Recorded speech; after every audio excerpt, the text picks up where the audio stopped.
Now, following a robust national study, the youth agency Student Village releasing the results of its latest student spend report always makes for fascinating reading. Results in the past uncovered spending sprees and a huge desire to build the so-called brand me. But no more, says Ronen Aires, as Gen Z or Gen Z enters the fray with a greater sense, he says, of self-created liberation, entrepreneurship and a need to save. It's always good to talk to you, Ronen. Define Generation Z for me, first of all. What is it? Who are they? So we look at Gen Z, or we look at centennials, and it's generally students that are born, or people that have been born from 1997 onwards, and we generally look at 2000 onwards. And you say they're switched on conscious consumers as opposed to their predecessors who were not. Yeah, so like with our phones, like with technology, I think the best way to view this generation is look at it like an upgrade. So when you upgrade your software, so this has been an upgrade that it's probably about 2 years in the making, and I'd love to talk about the features of this upgrade, because there are a lot of bugs that have been fixed and maybe some that have created even more bugs. So when we look at this generation, they are much more switched on, and they seem a lot more mature than their millennial predecessors. So you're looking at them, they're coming in and they're a lot more sussed about the world. They are not just into looking good. They've been born into a world that's much harder and filled with a lot more issues. Their main source of income, which is their parents, struggling a lot more. So when it's talking about self-liberation, they're taking matters into their own hands, saying, I actually need to provide more. I'm the CEO of my dreams, and I need to make a plan.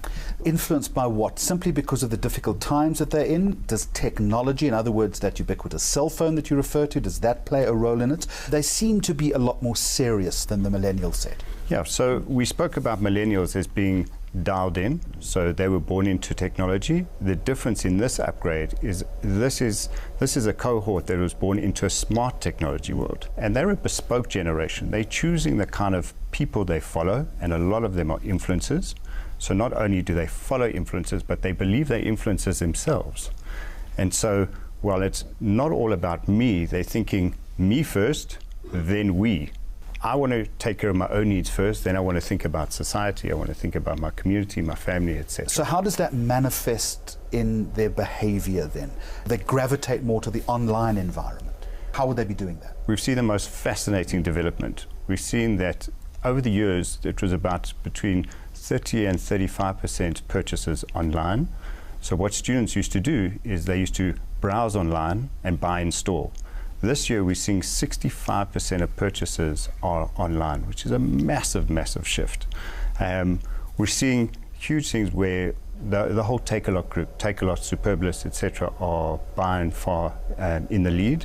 And what had to give, the biggest kind of bastion of old retail, Edgar's, has gone down the tubes in their eyes. So you're seeing a massive shift there. You're seeing a huge shift in stuff like Uber Eats or Uber and Taxify and all of those kind of apps for conscious. So I'm going to make choices that make sense to me, not just in price, but do I need it and does it serve my future? So leading on from that, you also make the point, you've just referred to that savvy spenders, they're spending less, but spending more cleverly, and only, and this is the interesting bit, buying what suits their lifestyle.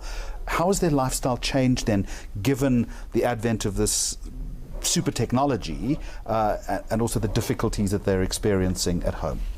So on the one side, when we spoke about my source of income, my main source of income, which is 80% coming from my parents, is being more challenged, but my dreams are still up there. So if I'm the CEO of my dreams, I need to make a plan.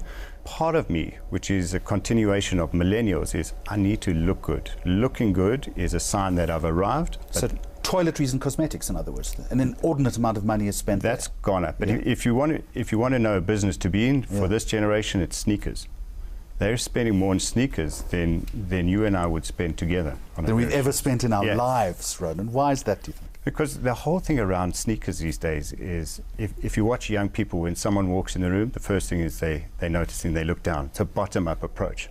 Brands are working with influencers to create bespoke, limited creations, and that's a huge expression of who I am. I'm a limited edition, I'm special. It's back, as you point out in the survey a little earlier to that huge desire for authenticity. Yes, this generation have been brought up in a fake news environment, and my advice to brands is that's the one thing you need to grab, is that their feed is their reality. You've got to be in their feed to exist, and you've got to be real. What else do brands need to do? How else should they be taking notice of this market? Because it's interesting, previously when we were speaking about millennials, we always used to talk about how fickle they are. This group, from what I'm hearing from you, is not fickle. They're very determined and very knowledgeable in exactly what they want. How then do brands interlock with that? They're more mature and switched on, and yet they still want brands. So how it's different is even when it comes to style, they're not wearing overt brands. So they're saying, I want a sense of style. So the Zaras and H&Ms are really winning there. The whole aspect of looking good is still important. They're saying, we're not watching much TV. You've got to appear in our feed. And we love influencers, but we know when celebrity influencers are just doing it for the cash. Ronen Aires, as always, thank you. This is a fascinating survey that you do from the agency Student Village. Appreciate it. Thank you very much indeed. Coming up on the